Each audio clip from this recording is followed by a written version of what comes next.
શું કહેશો વિકાસનું નામ? પાણી પીવાનું વેચાતું લેવાનું એ વિકાસ? આ ડ્રેનેજ લાઈન ઘડી ઘડી ઉભરાય છે એ વિકાસ? આ રસ્તાઓ બનાવવા માટે ઘડી ઘડી ધક્કા ખાવાના, અરજીઓ કરવાની એ વિકાસ? એક દિવસ મોઠામાં કોઈ દિવસ વિઝિટ કરી છે ખરી? કોઈ દિવસ સંપર્ક કર્યો છે ખરી?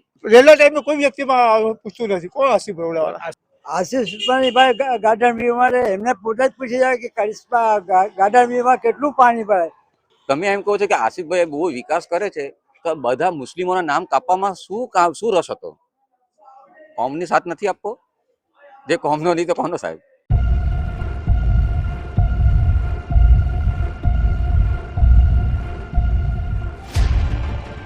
નમસ્કાર દોસ્તો, આપ જોઈ રહ્યા છો સાઈ ગ્રુપ મીડિયા હાઉસ સંચાલિત નવસારી લાઈવ. નવસારી મહાનગરપાલિકાની ચૂંટણીને હવે કલાકો ગણાઈ રહ્યા છે. પ્રચાર પ્રસાર પણ જોરશોરથી ચાલી રહ્યો છે. બંને રાજકીય પક્ષો પોતાના પ્રચાર માટે વ્યસ્ત થયા છે, લોકોના ઘરે ઘરે જાય છે. પરંતુ શું છે ખરેખર સ્થિતિ એ જાણવાનો પ્રયાસ કરીએ છીએ, અને એટલા માટે અમે આવ્યા છે જનતા માગે જવાબમાં. ત્યારે અમે વોર્ડ નંબર 4 વિસ્તારમાં જ્યારે ફરી રહ્યા છે ત્યારે કેવું છે વિકાસ એ જાણવાની કોશિશ કરીશું. અહીંના નેતા આસિફભાઈ બરોડાવાલાને ફરી રિપીટ કરવામાં આવે છે ભાજપ તરફથી. ત્યારે કોણ છે અને કયા નેતાઓ આમની અહીંયા ચાપ છે અને કયા થયા છે વિકાસના કામો જાણવાની કોશિશ કરીશું. સાહેબ, શું નામ છે આપનું? ચેતનભાઈ. ચેતનભાઈ, તમારા વિસ્તારમાં કેવા વિકાસ થયા છે? ભાજપના નેતા તો એવું કહે છે કે અમે બધું બહુ વિકાસ કર્યા છે, ખાસ કરીને આસિફ બરોડાવાલા. વોર્ડ નંબર 4 ની અંદર હું જ્યારે કાઉન્સિલર હતો 1,13,00,000 રૂપિયાના હાઈએસ્ટ કામ કરીને સારામાં સારું વોટમાં કામગીરી કરી. બધા વિકાસો કાગળ પર થયા છે. એક સાદો સિમ્પલ દાખલો આપું સાહેબ. વોર્ડ નંબર 4 અડીને રિંગ રોડ બન્યો છે. આજથી 6 મહિના પહેલા એક છોકરી સ્કૂલ જતી, એક્સિડન્ટ થયું, એનો પગ અને કમરનો ભાગ તૂટી ગયો. 4 વાર મેં પોતે જાતે નગરપાલિકામાં ફોન કર્યો, હજુ બી ત્યાં એક લિવાઈને પેલું આપે છે, બમ્પર બન્યું નથી. સુરતથી નવસારી જવા રસ્તો બધા ઉપયોગ થાય છે, આ સુધી ત્યાં થઈ નથી. અમારા માતાભાડિયામાં વિસ્તાર છે, લાલિયા વિસ્તાર. રેલવે ટાઈમે કોઈ વ્યક્તિમાં પૂછતું નથી. કોણ આસિફ બરોડાવાળા? આસિફ બરોડા કે હું તો પુષ્કળ સેવા કરું છું ને એટલે જ મને લોકો મત આપે છે અને ફરી એટલે હું ચૂંટાઈ આવ્યો ને ફરી મને ટિકિટ આપીને. અને જૂઠી વાત કરવાની આદત છે ભાજપના લોકોને. હું કોઈ પક્ષી વાત નહીં લઈ કરતો, પણ કોઈ દિવસ અમારી મુલાકાત નથી. અમે પોતે અમારું ગ્રુપ છે, માતાભાડિયા ગ્રુપ છે અમારું. અમે વિસરા નગરી જેવા વિસ્તારમાં જઈને પોતે ફૂડ પેકેટ વેચીએ છીએ.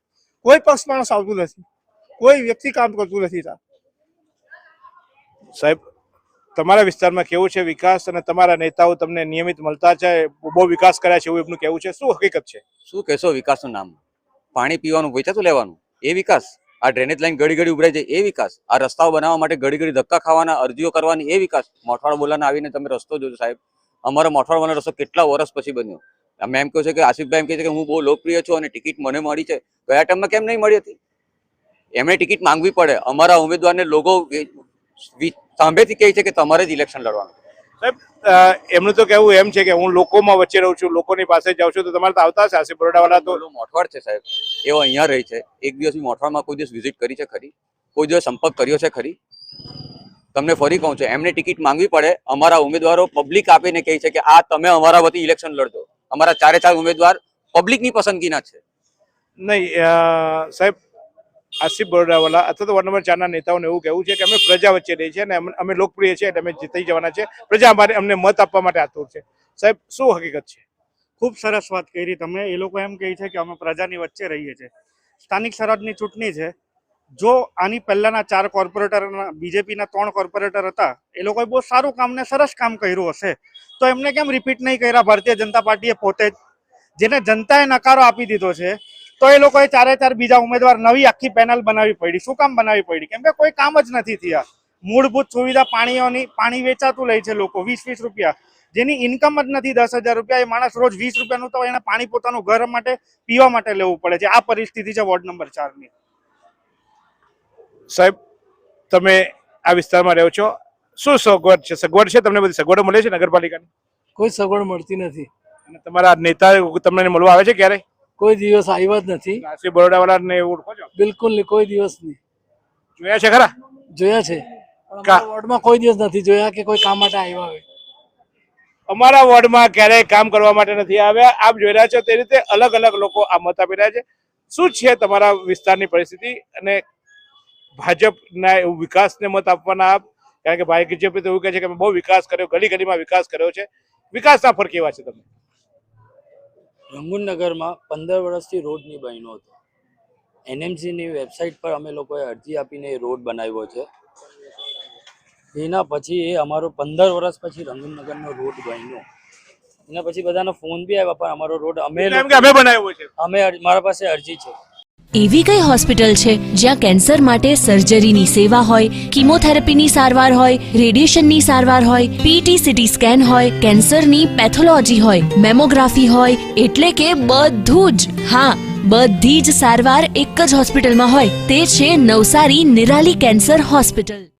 મેં એનએમસીની વેબસાઇટ પર અરજી આપેલી હતી ને એના પછી અમારો 15 વર્ષ પછી રોડ બન્યો. એના પછી રેલમાં જીતુભાઈ, મેં એક સોશિયલ વર્કર છું, તે હિસાબે તમે કદાચ જોયો હશે કે રેલમાં બી અમારા ટાટા સ્કૂલમાં બધા બહુ જમા થાય, અંદર કોઈ પહોંચી નથી શકતું. મારી એક પ્રાઇવેટ ટીમ છે, તે પોતે અંદર જઈને ખાવાનું પીવાનું કે કોઈની ઇવન ડેડ બોડી હોય તો બી અમે લઈને આવતા છે. એના પછી તમે હમણાંનું જે રિસન્ટલી એસઆઈઆર થયું તેના અંદર અમારા વોર્ડમાં કેટલા મુસ્લિમોના નામ યાદીમાં નામ નથી આવ્યા. એ કોએ કર્યા? ભાજપવાળાએ કર્યા. શાના લીધે એ કર્યા? એ તો તમે બધા એમને મત નહીં આપો એટલે કાં તો બહુ વધારે મત આપી દીધા હશે એટલે. એ વધારે આપે કે નહીં આપે, અમે તો બધા સાથે મળીને ચાલવા વાળા છે કે ભાઈ આપણે એકબીજા સાથે મળીને ચાલે. પણ મુસ્લિમોના નામ કેમ કાપ્યા? મુસ્લિમોના નામ કેમ કાપ્યા? ચાચા, ક્યાં રહો છો આપ? કસ્બા ગાર્ડન તમારે ત્યાં કેવો છે વિકાસ? એ આશીષ સુપાણીભાઈ ગાર્ડન વ્યૂમાં રહે, એમને પોતે જ પૂછી જાય કે કસ્બા ગાર્ડન વ્યૂમાં કેટલું પાણી ભરાય.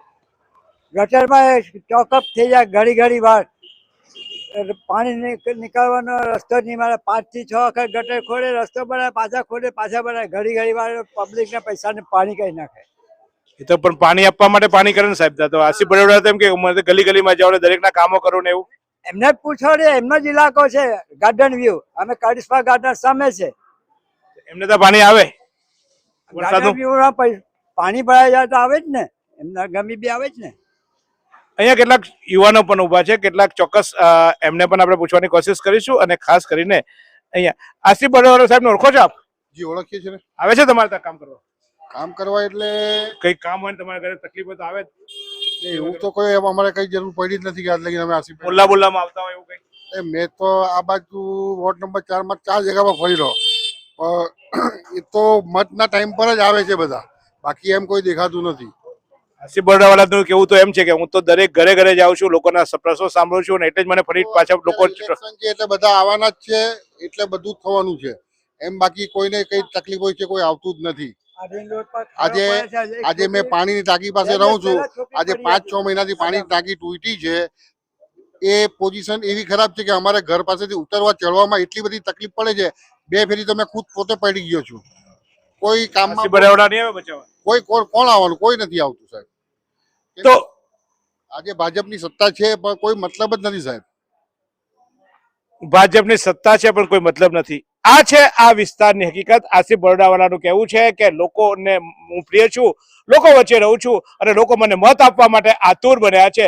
પરંતુ સવાલ અહીંયા એ ઉપસ્થિત થાય છે કે જો લોકો તમે મત આપવા આવ્યા હોય તો સાહેબ તમે મત આપવા બધા આતુર છો ભાજપને? તમારા બધાના મતદારો યાદીમાં આપીએ સાહેબ. એસઆઈ ના ફોર્મ ઘરે બેસીને 9 દિવસ મેં ભર્યા. ફોર્મ ભર્યા પછી ફોર્મ 7 કોઈ બેનામી નામથી ભરી જાય, નામ કાપી નાખે, એનો મતલબ શું? કેટલા નામો કપાયા હતા? 3500 નામ આશરે કપાઈ ગયા હતા વોર્ડ નંબર 4 માંથી. તો પાછા તમે ફોર્મ ભરીને પાછા પેલા અરજીઓ કરી, આવેદન પત્ર આપેલા છે, કલેક્ટર શ્રીને મળીને બધું કામ કરેલું છે. તે તમે એમ કહો છો કે આસિફભાઈ બહુ વિકાસ કરે છે, તો બધા મુસ્લિમોના નામ કાપવામાં શું રસ હતો? કોમની સાથ નથી આપવો? જે કોમનો નહીં તો કોનો સાહેબ? જે કોમનો નહીં તે કોનો સાહેબ? સાચ સવાલ ચોક્કસ દરેક મુસ્લિમના દિલમાં જાગ્યો છે, દરેક વ્યક્તિના દિલમાં જાગ્યો છે. એમનો આક્ષેપ છે કે 350 જેટલા નામો મુસ્લિમોના જે મતદાર યાદીમાં હતા એ કાપી દેવામાં આવ્યા. અને એ શા માટે કાપવામાં આવ્યા? શું કામ કાપવામાં આવ્યા? વિકાસ થયો હતો તો આવું કામ કેમ કરવામાં આવ્યું? એ સવાલ અત્યારે ઉપસ્થિત છે. જો કે બીજી તરફ આશીષ બરોડાવાળાનું કહેવું છે એટલે કે એમની ટીમનું કહેવું છે કે ભાજપનો વિકાસ, ભાજપના લોકોના કરેલા કામો અને લોકો વચ્ચે અમે રહીએ છીએ એટલે અમે જીતીશું. જો કે 26 તારીખે મતદાન છે, અચૂક મતદાન કરીશું આપણે. ભલે તમને જે પક્ષ ગમે એ પક્ષમાં મતદાન કરીશું, કારણ કે મતદાર યાદીઓ અથવા તો મતદારમાં જ્યારે આપણું નામ છે ત્યારે એ નામને ટકાવી રાખવા માટે, એ નામને આગળ વધારવા માટે અથવા તો તમે ઈચ્છતા રહેતાને સત્તા આપવા માટે મતદાન અચૂક કરવું પડે. મતદાન કરશો અને મતદાન કર્યા બાદ ચોક્કસ આપના જે પસંદગીના ઉમેદવાર છે એને મત આપી આપ લોકશાહીને મજબૂત બનાવશો. મારી તમામને અપીલ છે કે મતદાન અચૂક કરશો.